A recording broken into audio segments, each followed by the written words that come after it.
नहमदुहु व नसल्ली अला रसूलिहिल करीम अम्मा बाद फ़ाऊज़ु बिल्लाहि समीन अलीम मिनश शैतानिर रजीम बिस्मिल्लाहिर रहमानिर रहीम।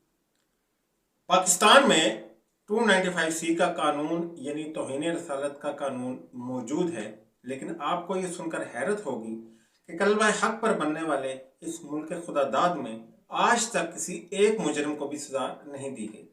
1992 में दर्ज होने वाला केस का मुलजिम बूटा मसीह हो या कोई और, मुजरिम को जुर्म साबित होने के बाद छोड़ दिया जाता है और वो मुजरिम फैमिली समेत यूरोप में पुरआसाइश जिंदगी बसर करता है। यूरोप हो या पाकिस्तान, इनके गमाश्ते जो खुद को लिबरल कहते हैं वो हमेशा इस कानून के मुखालिफ रहे हैं।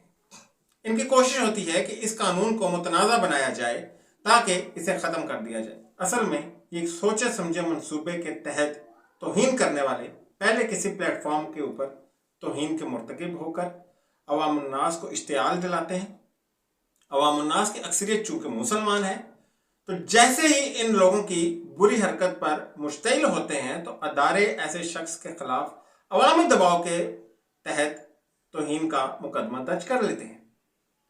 केस अदालत में चलता है और आखिरकार जज साहिबान इनको रिहा कर देते हैं और रिहाई मिलते ही मुल्ज़िमान यूरोप चले जाते हैं। दरअसल अब ये कानून यूरोप जाने का सबसे आसान तरीका है। 2016 में जस्टिस शौकत अजीज सिद्दीकी साहब ने सोशल मीडिया पर होने वाले गुस्ताखियों का नोटिस लिया तो ये बात सामने आई कि आइन या कानून में सोशल मीडिया पर तौहीन के मुर्तकिब इंसान की सजा के हवाले से कोई कानून ही मौजूद नहीं है। अवामी दबाव के पेश नज़र इस वक्त के वजीर दाखिला चौधरी निसार साहब ने कार्रवाई करते हुए इस वक्त सोशल मीडिया पर गुस्ताखाना मवाद को फैलाने और गुस्ताखाना पेजेस को चलाने वाले लोगों को गिरफ्तार कर लिया। इनमें भैंसा, मौलवी उस्तरा और मोची ग्रुप वगैरह शामिल थे। अवामी दबाव पर इस कानून में असरी तकाज़ों के मुताबिक तब्दीलियां लाई गईं और सोशल मीडिया पर भी गुस्ताखी का इर्तिकाब काबिल तहज़ीर जुर्म करार पाया। लेकिन इसके फौरन बाद जस्टिस शौकत अजीज सिद्दीकी साहब ने यह केस शुक्राने के नवाफिल अदा करके ख़त्म कर दिया।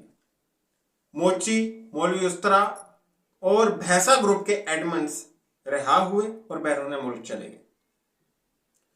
गुज़िश्ता बरस FIA ने कार्रवाई करते हुए मुख्तलिफ ग्रुप्स और व्हाट्सएप ग्रुप्स में तौहीन रसालत के हवाले से कमोबेश 400 लोगों को पकड़ा, जिनमें से सिर्फ एक गैर मुस्लिम और बाकी सब मुस्लिम थे।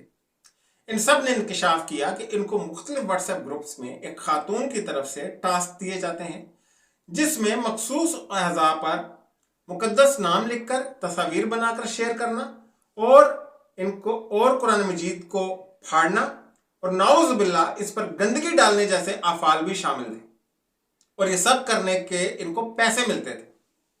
FIA ने बेहतरीन काम करते हुए इनको गिरफ्तार कर लिया, लेकिन जो ही यह मामला अदालत पहुंचा तो फौरन मजहब बेजार NGOs मुतहरिक हो गई और उल्टा चोर कोतवाल को डांटे के मुताबिक ये प्रोपेगेंडा करना शुरू कर दिया कि मजहबी लोग तौहीन रसालत के कानून की आड़ में मासूम लोगों को ब्लैकमेल कर रहे हैं।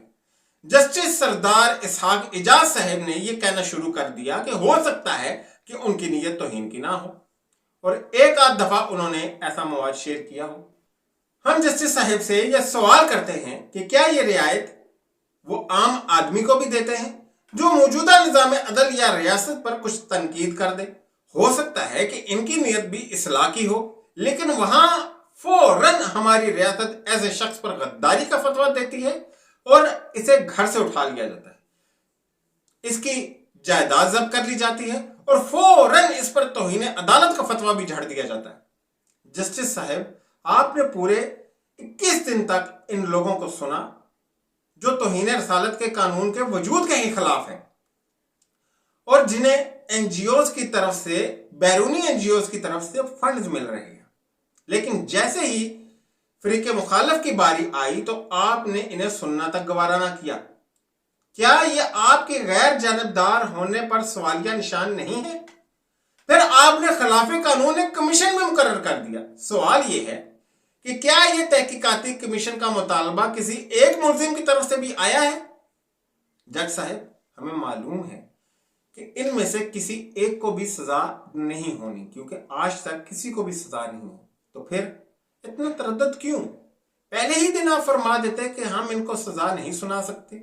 काबिल एहतराम जस्टिस सरदार इजाज इसहाक साहब, ये कुर्सी जिस पर आप बैठे हैं ये सजा नहीं रहनी, बल्कि आपके पास एक अमानत है, और आपकी अदालत से ऊपर भी एक अदालत है, और शायद वहां आपकी धौंस ना चले।